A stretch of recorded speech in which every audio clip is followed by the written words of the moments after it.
Hello, everyone, and welcome to today's Journal Club hosted by the International Society for the Prevention of Child Abuse and Neglect. Around the world, nations are working toward reconciliation with indigenous peoples, but equity in public services continues to be an uphill battle for many. Today's speaker, Cindy Blackstock, will discuss the vital importance of giving indigenous children the same opportunities as non-indigenous children to succeed, to grow up safely at home, get a good education, and be proud of who they are. This topic is the focus of an upcoming article by Dr. Blackstock and others in a special issue of Child Abuse and Neglect on 30 years of the Convention on the Rights of the Child. Right now, I have everyone on mute to avoid background noise. We welcome you to please enter any questions or comments you have in the questions box during the presentation. Cindy will answer any questions at the end as time permits. Cindy Blackstock, PhD, is a member of the Gitxsan First Nation and Executive Director of the First Nations Child and Family Caring Society, as well as a professor at McGill University's School of Social Work in Ottawa, Ontario. She has over 30 years of experience working in child welfare and Indigenous children's rights and has published more than 75 articles on topics relating to reconciliation, Indigenous theory, First Nations child welfare, and human rights. Cindy was honored to work with First Nations colleagues on a successful human rights challenge to Canada's inequitable provision of child and family services, which resulted in hundreds of thousands of services being provided to First Nations children, youth, and families. Cindy, we thank you so much for being with us today and for your many contributions to the field of child rights. Now I'll turn it over to you. Thank you. It's an honor to be speaking to you today from unceded Algonquin territory in Ottawa, Ontario.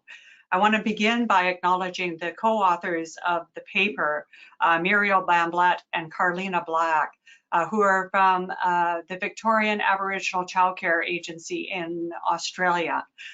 The article is much richer with their contributions. I hope that once it's published, you'll be able to read it. It's called The Indigenous Ontology, International Law, and the Application of the Convention to the Overrepresentation of Indigenous Children in Out-of-Home Care in Canada and in Australia.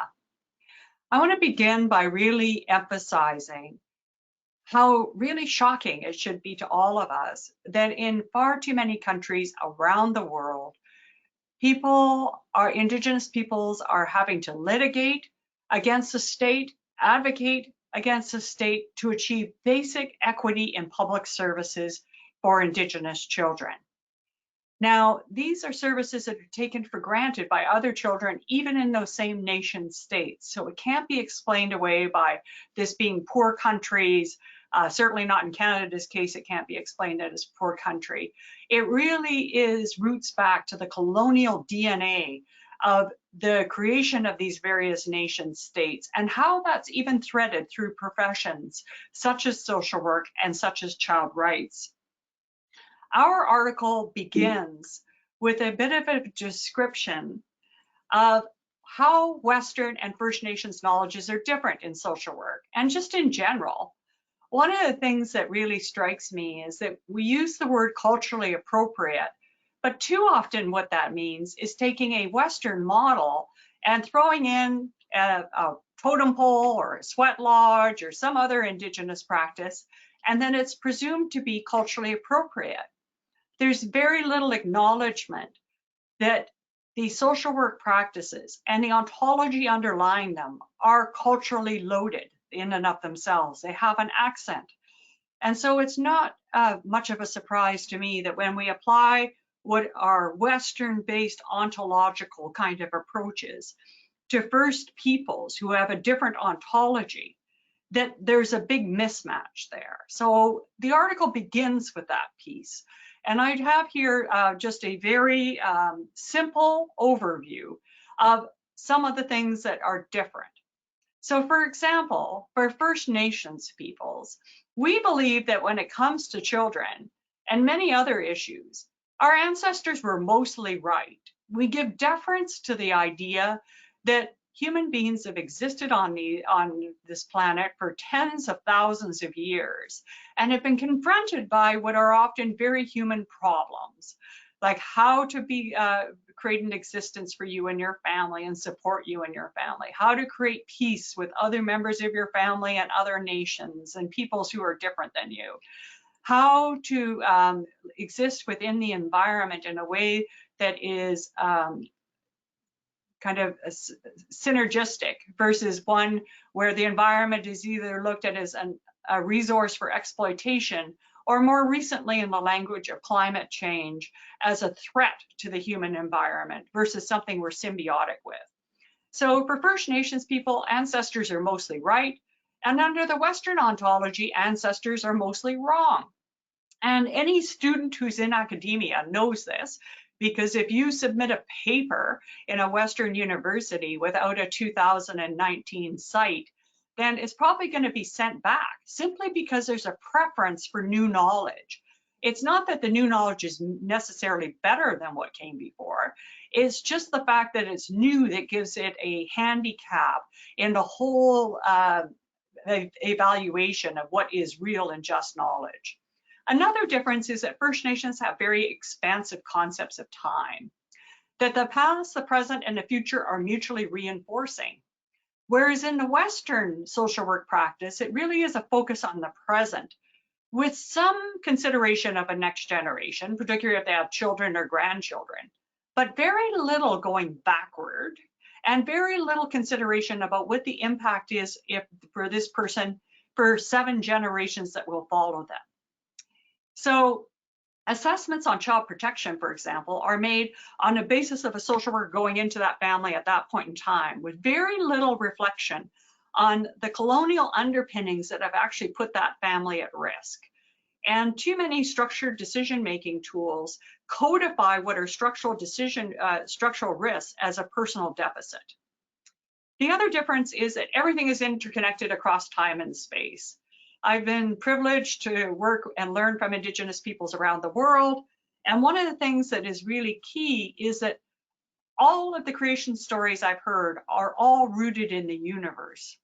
It's almost like Stephen Hawking used to say, is that we're all created full of stars because we're all matter. We're all, at the end of the day, a part of this collection and organization of particles that reconfigures itself in magical ways. And rights are collective, and that's it. It's not to say that there aren't individual rights, but there are collective rights. And I think that's a more realistic way of looking at it. And the convention hints at this, but I don't think it provides the emphasis that many Indigenous peoples would look at. Whereas in Western society, things are more reductionist. We like to take an approach of breaking down topics one bit at a time. And in too many cases, that means breaking down children's realities one bit at a time, where they've got an education expert, they got a child welfare expert, and not very often do those groups work together well.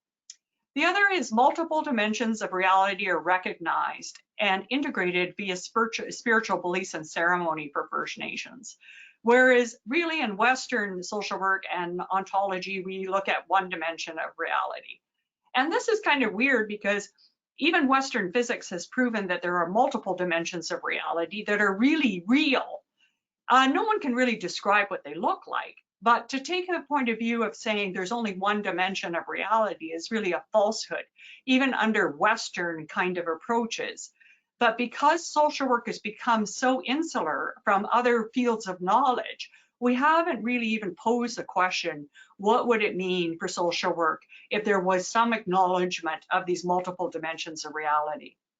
And the final one I have here is that First Nations start from a premise of abundance. There's enough resources out there for everybody. It's our relationship with those resources that need to be mitigated so that they are properly distributed within the society and that no one goes without anything. Wouldn't be these grave inequalities within societies that we see today. And whereas Western philosophy comes from a position of scarcity, there's only so much and everybody wants it. So I need to take my big chunk over here and leaving a little bit for everybody else. And this is where we get the gross inequalities we've seen around the world. And those inequalities, of course, are growing. So I know that this is an oversimplification, but I wanted to give you some sense of where we begin to analyze international law and child welfare practice in this particular article. It's from this base of looking at it through a First Nations ontological lens. And this is more fully described in an article I published in Social Work Theory and Ethics, which I'll make available to IFSCAN, and it's called The Breath of Life Theory. Now, this is a report that I was privileged to be a part of, and it was chaired by Sir Michael Marmot, who will be familiar to many of you on the call. He is a worldwide expert on health equity. And one of the things that I've really come to understand is how equity is the closest thing we have to a magic bullet in social sciences. That by reducing inequalities in our own societies has all kinds of spill-off effects across a wide array of disadvantages, like everything from cardiac care to improving trust in society, to reducing mental health, reducing the number of persons who are incarcerated or in child welfare care, increasing education, and making a better and sustainable society. All of these things are linked to addressing the inequalities. And many people have turned their minds to the determinants of health. And while those are important, they're also embedded in that Western ontological view that we heard about just in the previous slide. For example, very few of the presentations of the determinants of health include spirituality, for example, that they're very localized in and limited within their scopes of time. So under Dr. Marmot's leadership in this particular health equity and inequity report, we wanted to take a specific focus on Indigenous peoples in the Americas and persons of Afro descent, and reconstitute these determinants of health within a broader framework that better recognizes the distinctiveness of these various populations. And you'll see here under structural drivers that we recognize the structural determinants of health, as they're called, the political, social, cultural, and economic structures. But we go further. We recognize the natural land and environment as being key to a determinant of health. You see, and then it says, and climate change, because climate change in itself is not really a helpful conversation unless we look at what our symbiotic relationship is with the environment. And for Indigenous peoples around the world, and certainly within the groups we spoke to in the Americas, the land is not just a commodity. It is a place of memory. It is a place of culture. It is a place where food and water is derived. It is a place of identity. And it has far greater meaning than it does as a strict commodity. The other thing that's recognized in this framework is the ongoing role of colonialism. I guess one of my pet peeves is the post-colonial theory, because I don't think we're there yet. Certainly not in Canada, we're not there yet. So where is colonialism shapes these inequalities? And I think that many of you on the phone, I don't need to convince you about this, but where you see dramatic overrepresentation of a particular group of people, be it Indigenous people or persons of Afro descent, within indicators like incarceration rates or child welfare, that's a symbol that the system isn't responsive to their needs. It's not that these particular people are somehow in some kind of deficit. So you can get the report in English, in French, and Spanish on the PAHO website. And this conceptual framework, I think, is on page 6, but I will send it to the organizers of the webinar for your reference later on. Now, when it comes to kids, there's a great index called the Kids' Rights Index that many of you will be familiar with. It's a group based out of the Netherlands, and they ask a simple question, which is, how well do these countries that adopted the convention do in respecting children's rights proportionate to their wealth?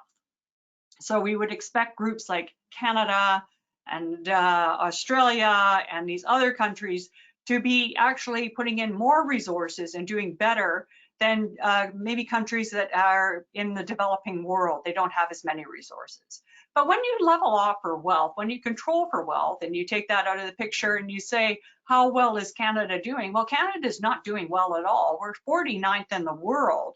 in this ranking. And in the dimension that looks at the particular investments of governments financially and in terms of legislation, Canada is an abysmal 138th in the world. So we're in the back of all of the countries. There's only about 200 countries in the world, and we're certainly near the bottom when it comes to the degree of attention our politicians are actually giving to children. So although equity really has, in a scientific basis, shown itself to be a great societal booster, Canada is way behind, and particularly in understanding that investments in children go on the revenue side of the balance sheet.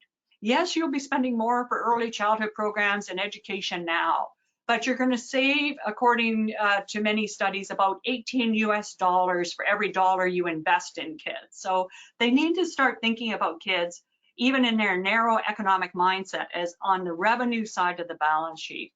Because if they don't account for it that way, for every dollar they don't spend, they're going to be spending $18 downstream. And we're also going to tragically see a generation of children not growing up with the supports that they rightfully deserve. So in Canada, one of the things that's not well known is that there's a system of providing public services to First Nations that is racially discriminatory and goes back to Confederation.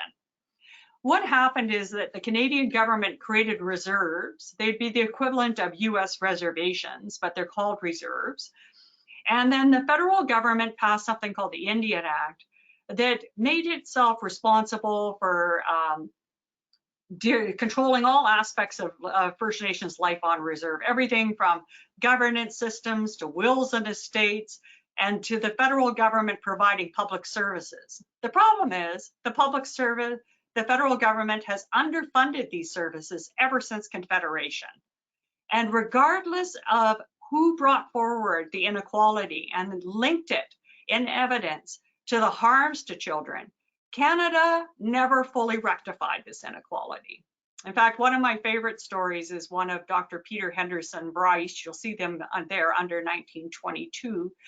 He originally published a report in 1907 documenting the inequalities in healthcare for First Nations. And what he found is that in the then small city of Ottawa, which would have been about maybe 100,000 people back then, that population received 3 times the amount of healthcare funding than all First Nations across Canada. And Dr. Bryce found that that unequal provision of healthcare money by the federal government was linked to astonishingly high death rates of children in residential schools. In fact, if you took his study over a period of 3 years, 48% of the children in any residential school would be dead. And he said famously that medical science knows just what to do back in 1907. He said, equalize out the healthcare funding and implement practical reforms, like not putting sick kids in with healthy kids, and you could save many lives. The cost to the Canadian government back then was $10,000 to $15,000, which was a lot of money, but not in the context of a national budget of $100 million, which is how much the federal revenues were back in the day. They said no, it was too expensive. And so as a result, we know from the Truth and Reconciliation Commission that about 4,000 to 6,000 children died unnecessarily as the government refused to take action to remedy the inequalities. These same kinds of patterns have been replicated throughout history. And the Canadian government would either totally ignore the findings, they would persecute the whistleblower, as they did with Dr. Bryce. They cut his research funding and other things. Or they would welcome the report and say they're going to study it and do nothing about it, or do very little about it. And the undertow of these inequalities led to all kinds of social harms and continue to lead to all kinds of social harms for First Nations kids. So I always say the key barrier to reconciliation is not that we don't know how to fix it. It's not doing better when we know better. We need to kind of look at those solutions that are already on the books and implement them. Now, along with just the broad strokes of federal underfunding for public services offered by, say, what would be the equivalent of your state or federal government in the US, we also have the the public money going into voluntary sector organizations. And what we found is very, very few of those organizations were serving First Nations, and almost none of the money, 60% of the money for the voluntary sector comes from public sources in Canada. Almost none of that was getting to First Nations. So you have this perfect storm where there's a systemic underfunding of public services, usually in the range of 30 to 50% less than what non-Indigenous people get. Plus, there's this vacancy of voluntary sector services, things like food banks, things like emergency housing, domestic violence shelters. None of that exists. And then you have the higher needs of First Nations people owing to the tragedy of residential schools and other colonial aspects. That means that a higher needs population is being served at a far lesser level than even those persons who do not have those same kind of high needs.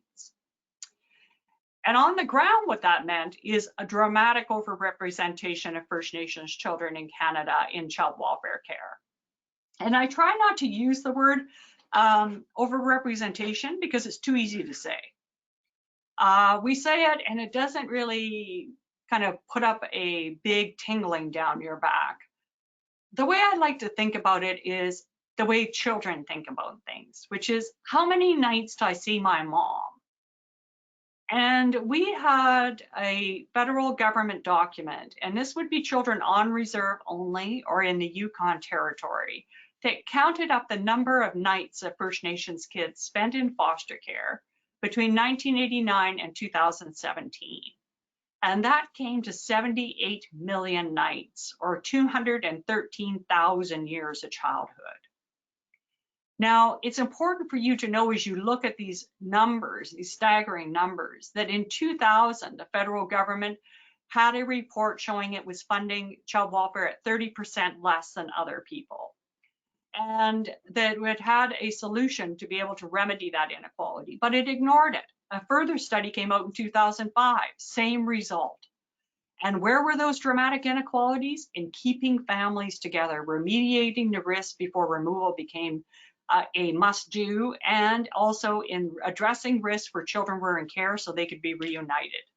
So we had the symptom of this inequality began to be children being, another generation of children being removed from their homes, even at greater rates than were true at the residential school operations at their height. These are the two reports that I talked about, which were done with the federal government, one in 2000, the one on the right in 2005. And you can see, it was 78 cents on the dollar. Then in the second report came 70 cents. And in both of them, they tied equity and self-determination by Indigenous peoples. Those two things together had to form the foundation for success in child welfare for First Nations children. And unfortunately, we're still struggling with these things, but we've made some progress, and I want to share with you how we did it. In 2007, after having done those two reports, along with the federal government showing the inequalities, showing the harms to kids, and developing solutions, we actually decided that we needed to take the federal government to court. The Assembly of First Nations, which is a political organization in Canada representing First Nations, and the Caring Society filed a human rights complaint against the federal government, alleging that their chronic and deliberate underfunding of child welfare services and their failure to observe something called Jordan's Principle, which is to ensure that First Nations children receive public services when they need them, amounted to racial discrimination against 165,000 children and was contrary to the Canadian Human Rights Act. We filed that in 2007, and within 30 days, the Caring Society's core funding was cut by the federal government.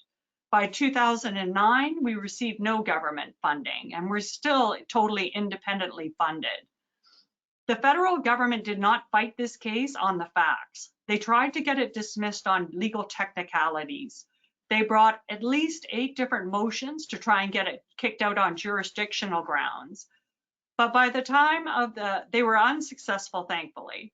And by the time the final arguments were heard in 2014, we actually had 72 days of evidence. We had 25 witnesses, And we had hundreds of pages of documents entered as evidence. Many of them were written by the federal government themselves, showing that they knew about the discrimination. And just to give you an example, they were actually writing words in the reports where they would say that situation is dire. We're placing children at high risk of dying. It's likely that kids will die as a result of the underfunding. So these documents were not nuanced. You didn't have to look very far to see the discrimination.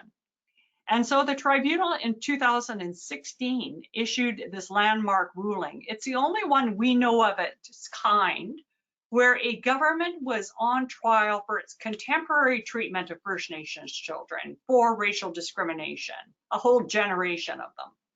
And the tribunal substantiated the complaint and also linked it to the Canada's behavior in a residential school, saying Canada's conduct in residential schools is sadly very present in the way that it is interacting with First Nations kids today. The tribunal heard the story of Dr. Bryce actually, and can see a lot of parallels with Dr. Bryce coming forward, pleading for them to try and end the inequalities and save these kids' lives.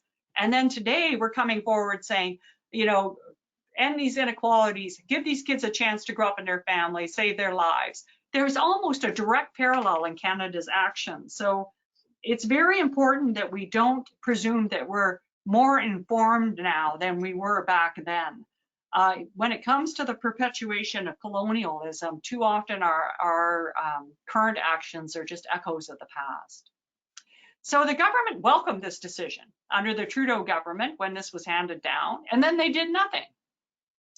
We've actually had 9 non-compliance orders against the federal government, and it's taken those 9 orders to really get them to a place where we're finally starting to edge closer to compliance, but we're not in full compliance yet. The federal government has been required to fund prevention services for First Nations agencies at actual cost. However, they're not prepared to fund new buildings to offer those spaces. And in many of our First Nations communities, there's not even clean water to drink, let alone a proper building to house a child and youth service. So we're still litigating about that. The other thing that the federal government was ordered to do is actually fund, if you can believe it, intake and assessment. Because although these organizations were required to do intake and assessment, they weren't funded for that whole service. So they had to take the funding from social work salaries, for example, to pay for intake and assessment. So social workers working for First Nations, even though they're working with higher needs clients, were receiving significantly less pay and benefits than their non-Indigenous colleagues. And we're also arguing with them on long-term reform. And when I say reform, it's reforming the government itself so that it doesn't continue to perpetrate discrimination in ways that contribute to the deaths of children and to their unnecessary family separations, as they have from residential schools, the 60s scoop, and now this case. We need to somehow stop it, and that requires reform of the government. We are doing this interesting study with the Institute of Fiscal Studies and Development. And really what we're asking here is a different question. It's not how to fund child welfare. It's how would we create a funding mechanism for a society, a First Nations society, that allows First Nations children and families to thrive.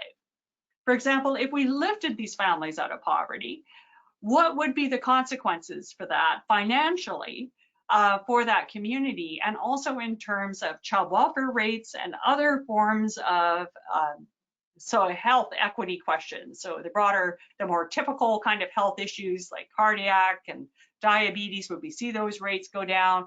Would we see more families being able to be successful in kind of carving out the lives they wish to have for themselves? So this research is going on under the guidance of the National Advisory Committee on First Nations Child Welfare, which are First Nations child welfare experts from across Canada. And you can go onto the website and see the various stages of research. In fact, the first report is done. So this takes us looking at how do we address the drivers of child welfare, not just the operation of the child welfare system as it's been done. And here's another part of the case, Jordan's principle. What we've heard in the PAHO report is that our experience in Canada, where the federal government says it's responsible for Indians and lands reserved for Indians, but the provinces or the states have more frequent responsibility for the provision of public services directly to community members. And that left First Nations kids in kind of a limbo where they were often buck passing between the federal and provincial or state governments, was not unique to Canada. And so Jordan's principle really recognizes that. It says that First Nations kids should get the services they need when they need them, meaning the government at first contact. If the service is available to everybody else, has to pay for it, and they can take up the funding dispute with the other level of government later, but the kid cannot be left waiting. And the other thing that Jordan's principle has is a substantive equality lens. Because First Nations children have experienced trauma and colonial harms not experienced by other children, that makes them higher needs, and also because of the long-standing effects of the inequality, they need more services than other kids get. So there's a substantive equality lens to this. Thanks to the non-compliance orders by the tribunal, this last year, about 250,000 services and products went out to First Nations kids that otherwise wouldn't have been received. And in the two aspects of the order, child welfare and Jordan's principle, the Canadian government had to spend $3.1 billion last year. And that we feel that that's still not sufficient, but we're starting to edge them forward, as I said. This is how community members can report a Jordan's principle case, but there's a 24-hour line that's available in French and English, and we also want to see that expanded to First Nations languages. And First Nations have their own navigators. These are people from the nation who work with families to put together their referrals and to make sure that the child receives service that when they need them, but that's just a bit of information on that. Just to let you know this current status of the litigation, one of the things under the Canadian Human Rights Act that the tribunal left under reserve was the whole issue of compensation.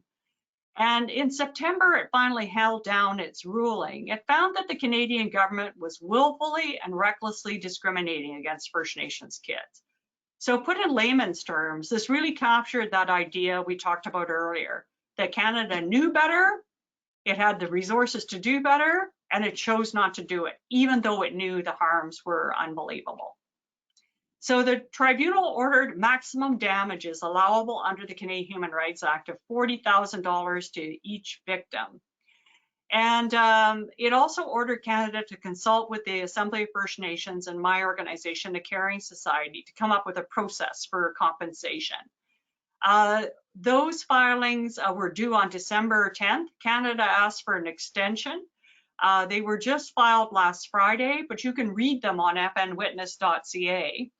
What we did is we actually reached out to former First Nations Youth in Care, and they did a report that helped us devise a process for compensation that was sensitive to their needs. And it includes a couple things that I'll bring up just quickly because they may be interested of the broader context. One is one of the top things they had identified is financial literacy. These youth in care wanted financial literacy supports. So we're working with one of our major banks in Canada, the Royal Bank of Canada, to develop with youth in care specific financial literacy supports throughout the entire compensation process. The other thing they wanted was mental health supports, because you can imagine this can be a very traumatic process for kids and for their families. And so we're trying to develop a holistic mental health support.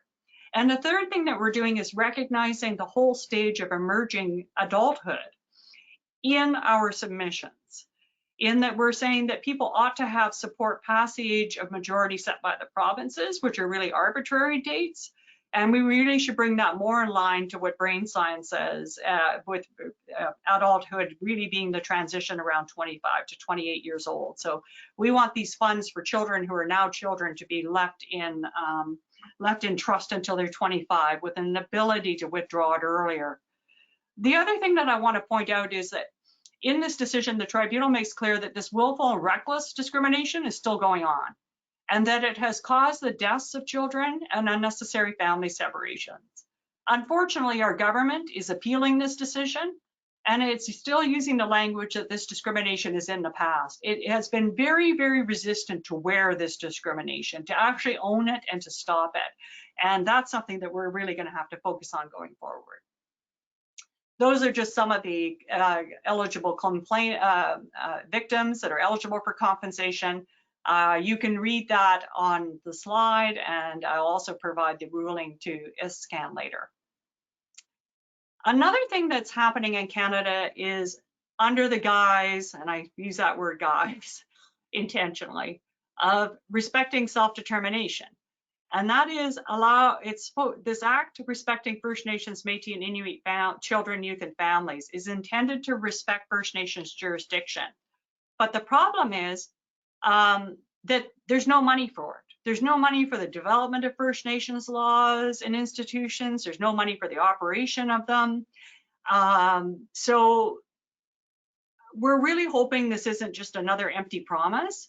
And we were also concerned with the way this was developed. First Nations actually had, for many years, been circulating around a draft of legislation that could be applied nationally. It was much higher quality than this particular act, but the federal government would not take it on board. They used their own act, and it really is insufficient in many areas. But nonetheless, it does at least recognize First Nations, Métis, and Inuit jurisdiction in child welfare. And there's an excellent report on the Yellowhead Institute by 5 law professors analyzing it. So that URL is there, and I encourage you to go look later. One of our provinces, Quebec, is challenging this act constitutionally. It's saying that the federal government does not have jurisdiction to rule in child welfare, and it has filed that in December. The litigation is ongoing. It'll probably take a couple of years to wind its way through the courts. And here's some of the solutions. One of them is the Spirit Bear plan. Spirit Bear is our mascot. He attended all of the hearings of the tribunal.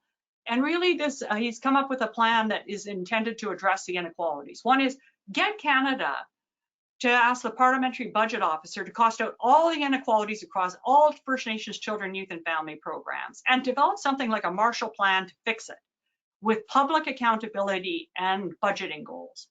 The second gets to why doesn't the government do better when it knows better? And for that, we want to see an independent 360-degree evaluation of the department to find out what the ideologies, practices, and policies are that get in the way of them acting on evidence-based solutions. And one of the things that has been exciting about our work is that we've been engaging children.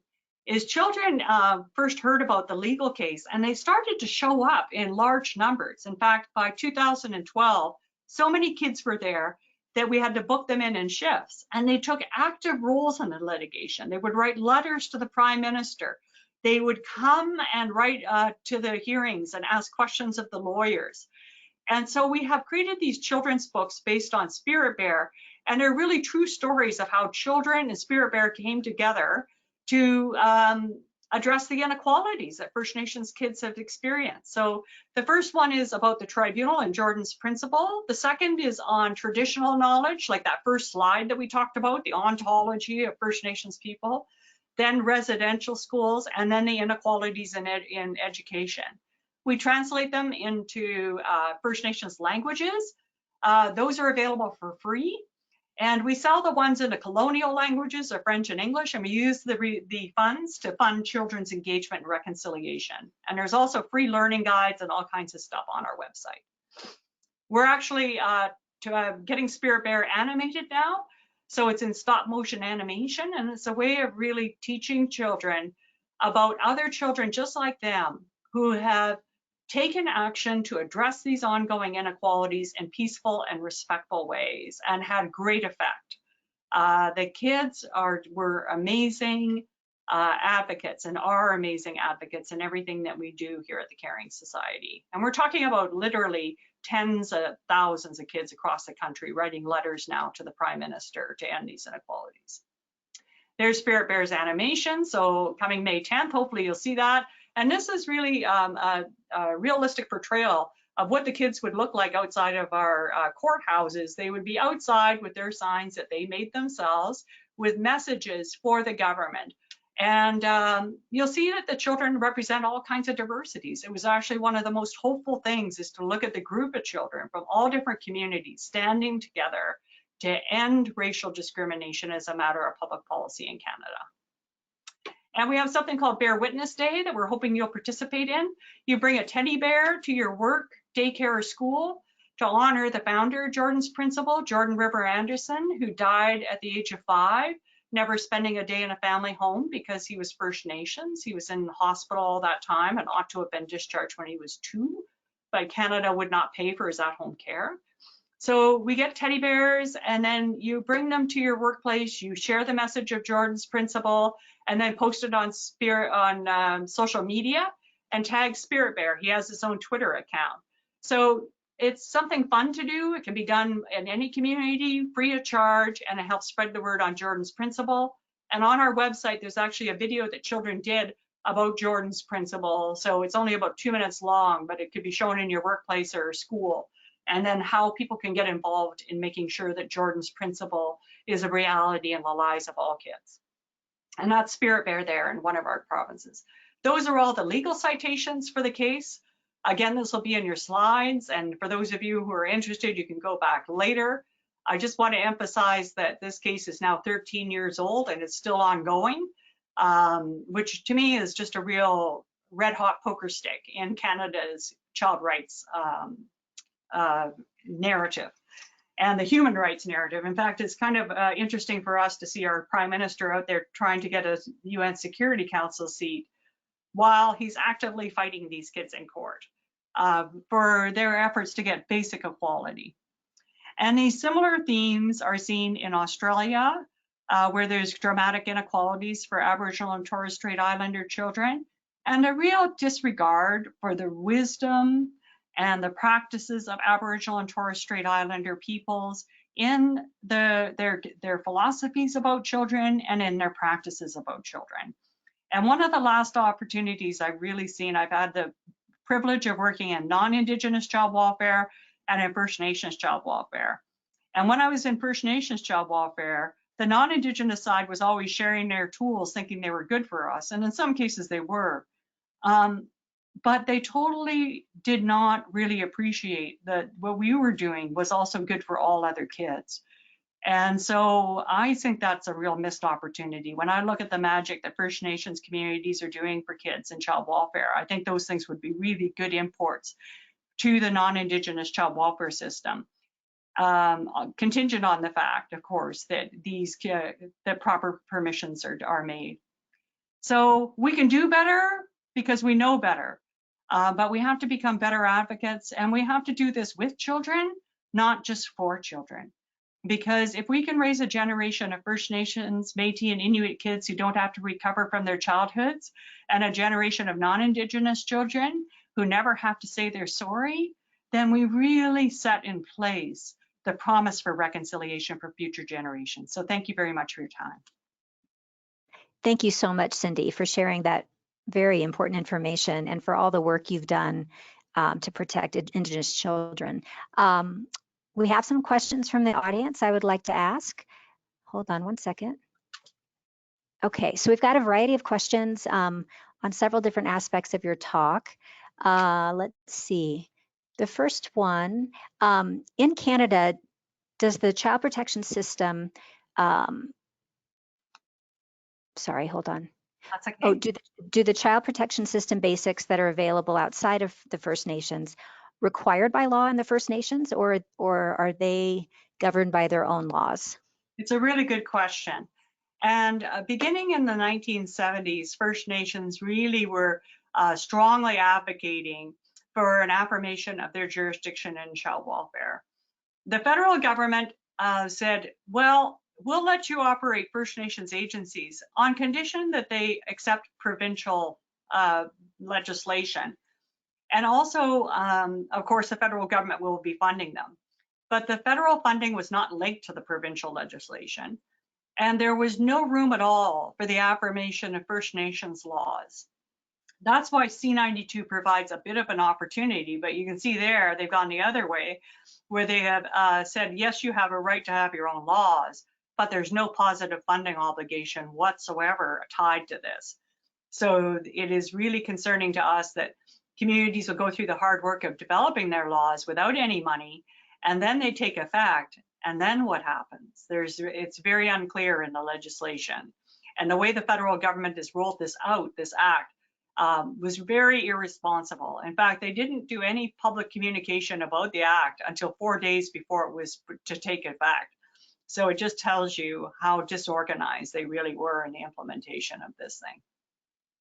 Okay, so this question is similar, and maybe you've sort of answered this, but the same person is wondering, would First Nations children be better served, in your opinion, in the traditional systems of care?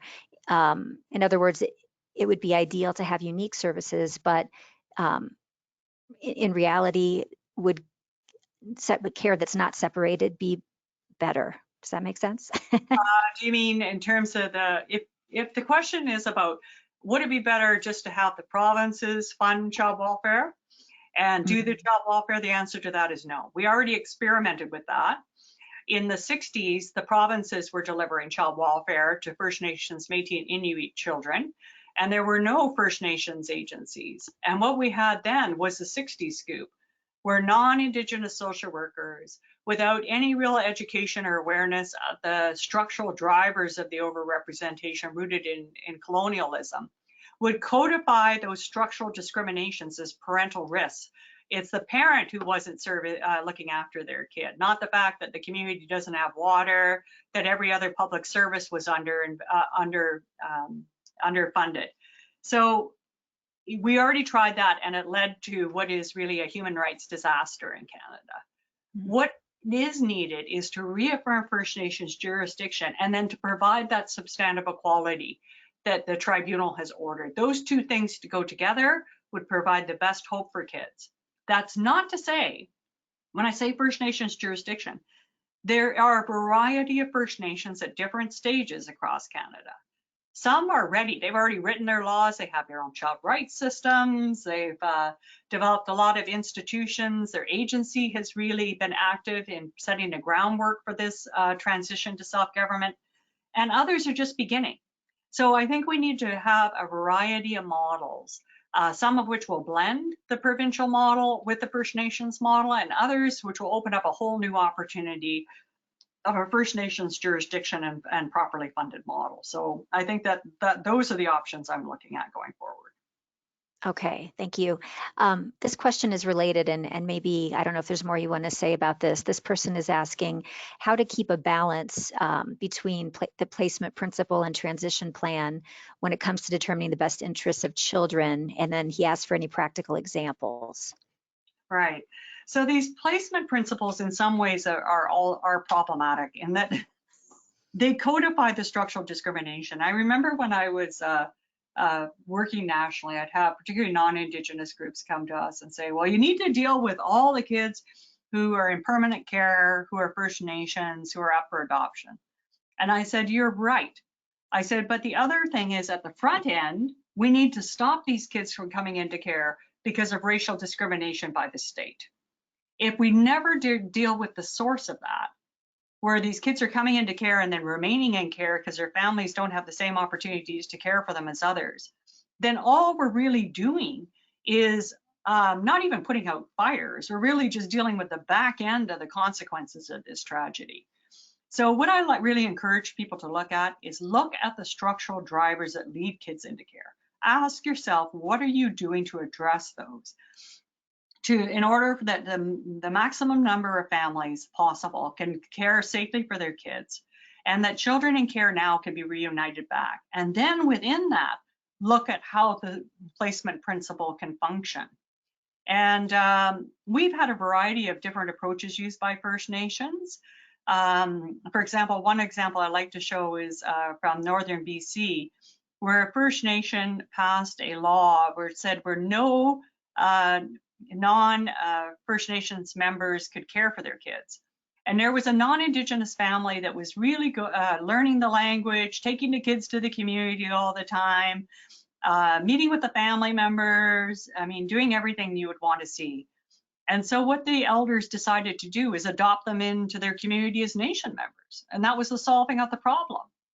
So we need to think of creative ways of being able to support and nurture care, but we also cannot allow ourselves to become focused on this idea of whether this child should be in a First Nations family or not in a First Nations family. It's unfair to move them from the non-First Nations family to a First Nations family while we're doing zero about the structural drivers. Social work, I think, is really neglected.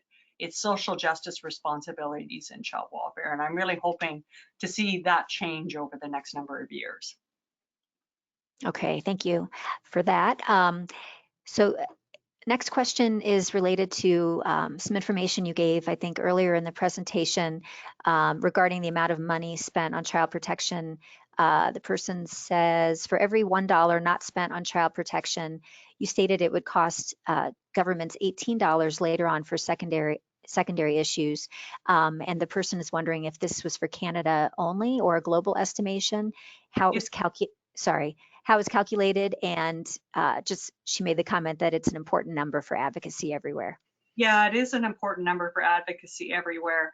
I'm just going to look it up here because I want to get the name right.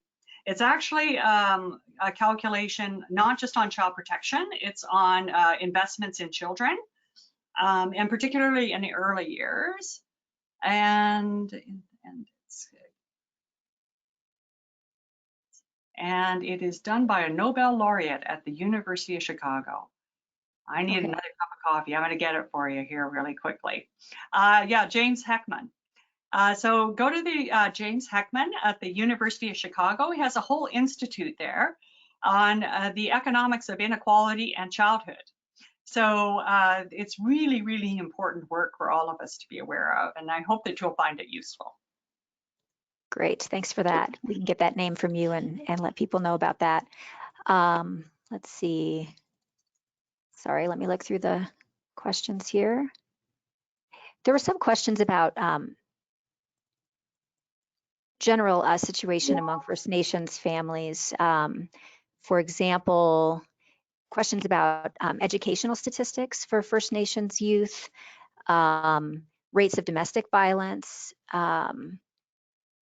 I guess let's take those two first. The domestic violence question, the person is asking, is domestic violence and other types of violence higher in First Nations communities? And if so, are there effective programs for religion or other strong community programs that have been developed? Yeah, I wish I could answer that question, but Canada is totally behind the times in national databases on important questions like this. In fact, where you have, national data systems in the United States on child welfare, we don't even have that in Canada. I can't tell you at any given day how many children are in child welfare care in Canada, let alone any of the kind of more important subsidiary questions. So we don't have that national data. So we can't even do numbers writ large on the incidence of domestic violence with any reliability, let alone doing secondary analysis comparing groups against one another. In terms of education, that is a huge issue because it's consistently underfunded by Canada, not only in the provision of education, but in the provision of schools. And I would really recommend, we have this campaign called Shannon's Dream, and it's SHANNENS dream.ca. And this was a kid from First Nations young person from Attawapiskat First Nation in Northern Ontario. Her school sat on a toxic waste dump of 30,000 gallons of diesel fuel that had leaked beneath their school. And the federal government closed that school down after years of protest by the community. And then they put portable trailers on the playground of that school, and all the kids were getting sick. So this young woman, Shannon Kustachin, led a campaign where she took a video of the conditions of these portable trailers that had gotten run down over the years and sent it out to non-Indigenous kids. And it inspired the largest letter writing campaign ever done by a child in Canada to the federal government. And sadly, Shannon passed away before she could ever see a new school in her community or ever see a proper schools for other First Nations kids. She died in a car accident in 2010. So the thousands of kids she inspired created this Shannon's Dream movement, which continues in schools and daycares throughout Canada today. And Hmm. so what we have is we have graduation rates for First Nations kids that are around the 40% mark, whereas for other kids, it's, you know, well up in the mid 80s. And it's no surprise when you underfund education between 30 and 50% less than other kids, along with the cascade effects of these other inequalities, that those are the figures you're going to get. But the tragedy is that First Nations kids often codify it as their problem, right? It's like, well, I must be stupid because I see other kids on the internet and things aren't as hard for them. So that's a real concern about inequality writ large. And we as social workers have to be very careful that we don't reinforce that. When we're using structural decision-making models, et cetera, we need to be really clear in asking ourselves the question, what risks does this family actually have control over and which ones don't they? And where do we involve ourselves as social workers in addressing those risks that are beyond the ability of families to control on their own? Yes, and this is sort of a related question then. This person's asking, are there any studies that show how all of these inequities for First Nations children affect their mental health long term? Right. There's beginning to be some really good work done by Dr. Amy Bombay and also by Dr. Kermeyer out of Montreal. And so I really commend you to look at those pieces. And the Inuit Taparaset Kitnami, the Inuit are another group of Indigenous peoples in Canada, but they did a suicide prevention strategy, and they center the question of equity in the whole analysis of the causal factors for the overrepresentation of Inuit among youth suicide. And they do it in two ways. One is, of course, the inequalities not only make you more prone to having these mental health issues. But once you have a mental health issues, the inequalities mean that there are fewer resources for you to be able to address them. So it's like a double whammy for these kids. Right. Okay. Thank you. Um,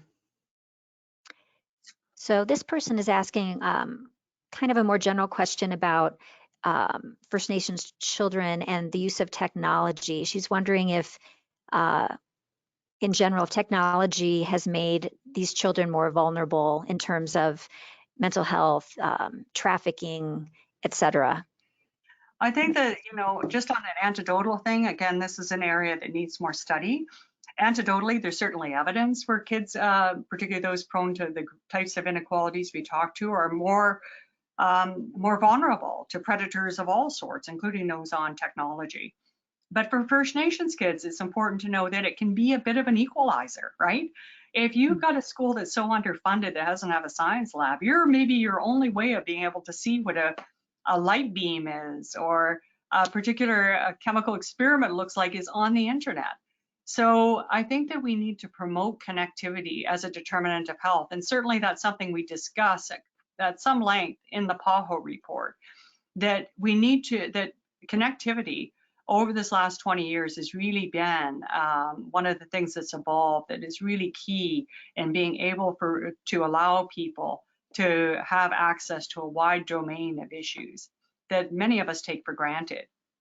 And the other thing, I might circle back to that mental health question. One thing I would really commend everyone to look at regarding suicide prevention is a great initiative in Australia called Are You OK?